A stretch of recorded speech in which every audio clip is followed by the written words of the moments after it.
আজ তোমাদের দেখাবো আমি মায়াপুরের গোশালা।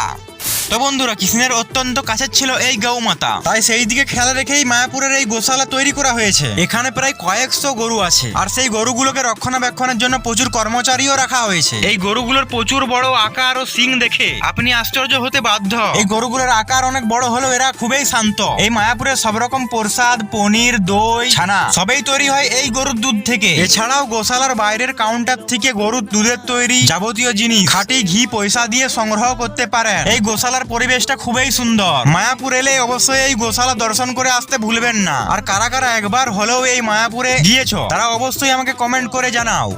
ধরা ধাম গৌর হে